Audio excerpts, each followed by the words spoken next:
C'est une immense rupture de confiance avec nos utilisateurs et j'en suis désolé. Nous devons protéger les données personnelles de nos utilisateurs. Les données personnelles. Aujourd'hui, plus que jamais, elles sont au centre de toutes les attentions. Mais c'est pourtant une notion assez nouvelle, puisque avant l'explosion de la bulle Internet dans les années 2000, c'est quelque chose dont on entendait assez rarement parler, mis à part dans les œuvres de science-fiction et d'anticipation. Peuple de la Matrice, je vous passe le bonjour et vous souhaite bienvenue dans cette vidéo. Dans les épisodes habituels du Point Com, j'aborde avec vous les questions liées à la communication et à ses différentes techniques. Cependant, je voulais aborder avec vous d'autres thématiques qui sont chères à mon cœur et qui sont celles du monde du web et du digital. Ces thématiques étant beaucoup plus techniques, elles nécessitent un nouveau format de vidéo afin de pouvoir les aborder en profondeur. Nouveau format que nous allons sobrement appeler la mise à jour. Et aujourd'hui, nous allons parler d'un sujet particulièrement d'actualité, puisqu'il s'agit du fameux RGPD. Le quoi? Et si jamais l'acronyme barbare que je viens de lâchement vous envoyer dans la figure ne vous dit absolument rien, eh bien restez, parce que vous le sachiez ou non, c'est quelque chose qui vous concerne. Ah bon? Oui, vraiment oui. Mais attends, c'est vraiment à moi que tu parles?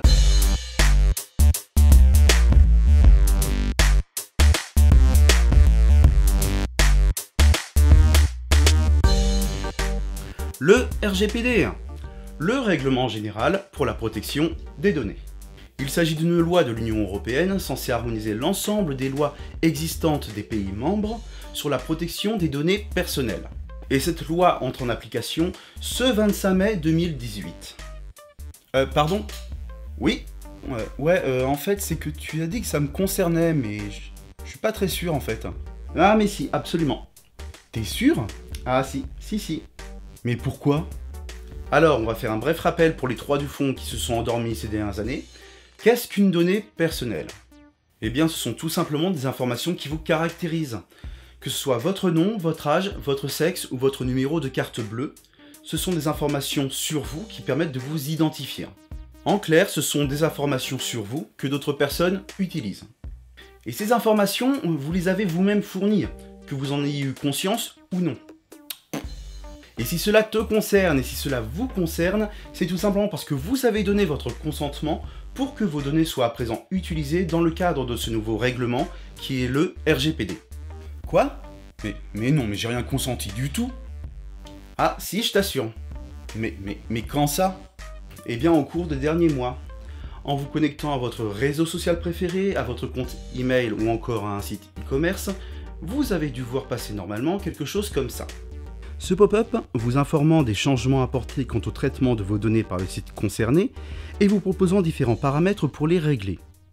Tu sais, c'est ces machins là, avec plein de trucs écrits, que tu es censé lire avant d'accepter.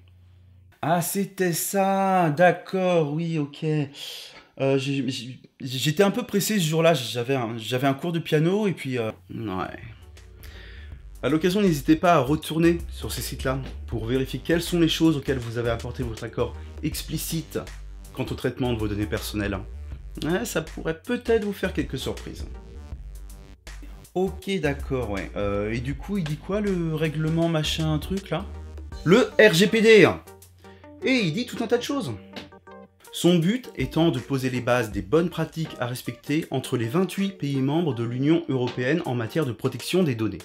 Et pour en savoir plus, je vous ai mis le lien vers le texte original dans la description. Allez, hop. Ouais, alors, est-ce que c'est un truc qui fait genre une centaine d'articles, un truc comme ça? Ah non, t'inquiète, non. Ah, bon, ok. Il n'en fait que 99. Ouais, alors, pour être totalement transparent avec toi, un petit résumé? S'il te plaît, oui. Alors déjà, il faut comprendre qu'une grande majorité de ces articles ne sont qu'une réécriture, voire un approfondissement de ceux qui étaient déjà en vigueur sous les lois des libertés informatiques. Donc, concrètement, une grande majorité de ces articles ne changent pas grand-chose à la manière de traiter nos données personnelles. Ouais, mais attends, si ça concerne des lois qui existent déjà, pourquoi est-ce qu'on en refait et surtout pourquoi est-ce qu'on en entend autant parler? Ah, eh bien parce que...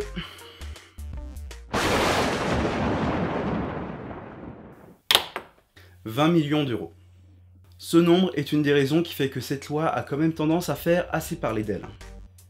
Il s'agit du montant de l'amende auquel on s'expose en cas d'enfreinte au RGPD. Sachant que cette somme peut encore être surélevée dans le cas d'une entreprise si jamais 4% de son chiffre d'affaires annuel mondial dépasse 20 millions d'euros. Auquel cas, ce sera ce montant-là qui sera retenu pour le montant de l'amende. Mais qui est concerné? Eh bien, tout le monde! La loi concerne effectivement toutes les entreprises, qu'elles soient multinationales ou TPE, mais aussi les associations et les collectivités. Donc, toutes les entités qui traitent des données, et ce qu'elles soient publiques ou privées. Toutes? Non. Il existe effectivement une seule exception à la règle, un seul organisme qui, s'il peut être poursuivi, ne risque pas de sanctions financières en cas d'enfreinte au RGPD, et je vous le donne en mille, il s'agit des collectivités territoriales et de l'État.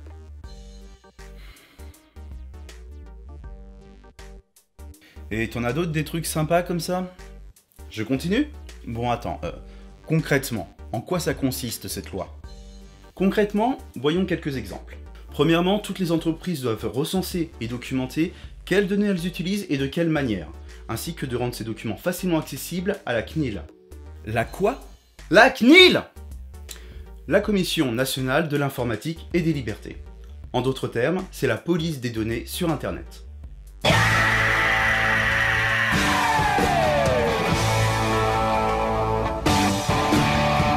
Avec ce nouveau RGPD, tous les traitements qui concernent vos données personnelles doivent être précisément consignés, et ce qu'il s'agisse d'un paiement en ligne ou de Marie-Muriel de la compta qui fait copier-coller dans un fichier Excel.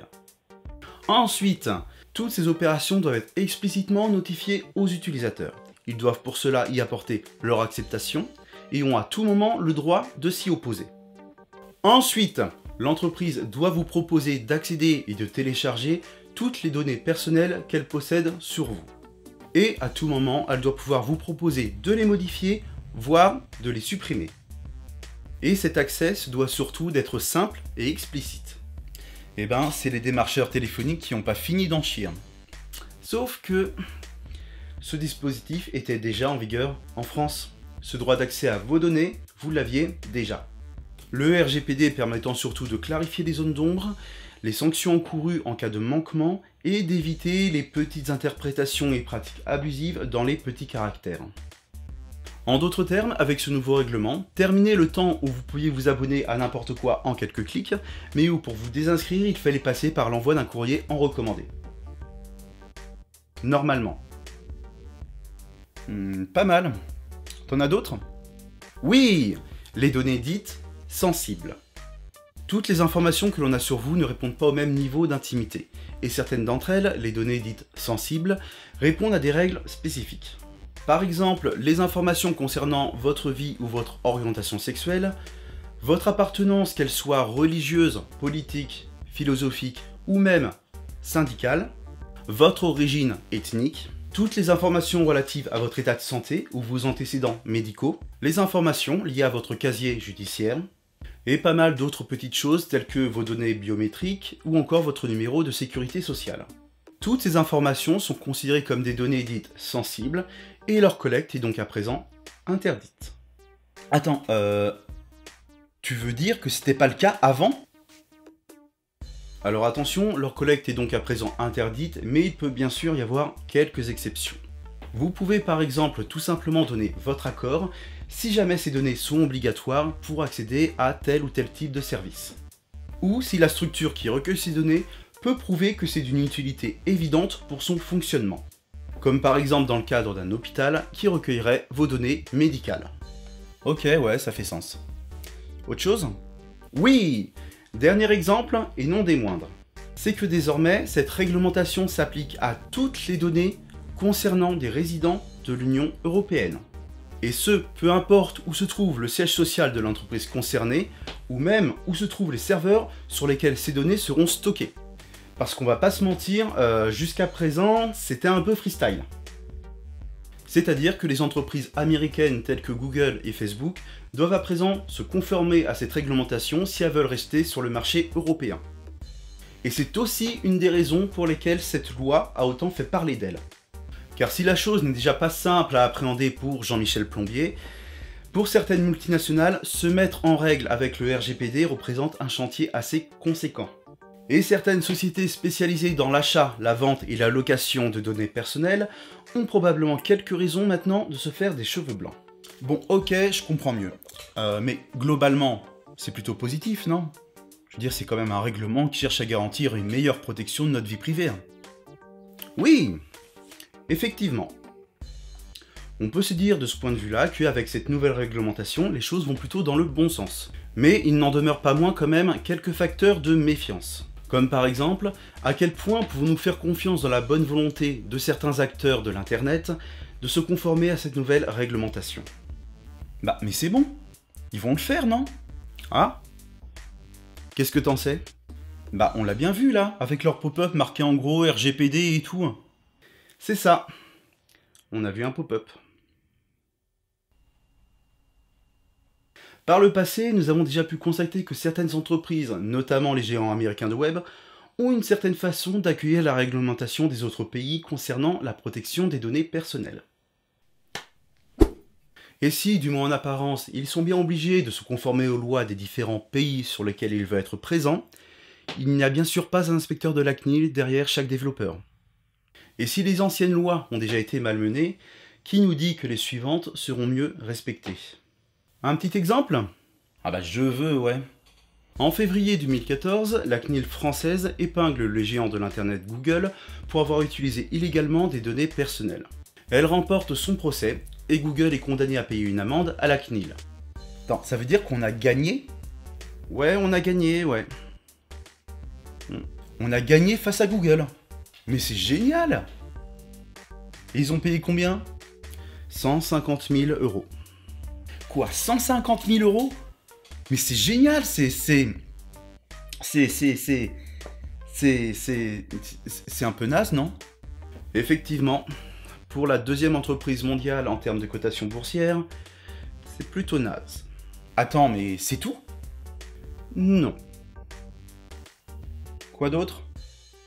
Google a aussi été obligé de publier sur la page d'accueil de Google France une note sur sa condamnation.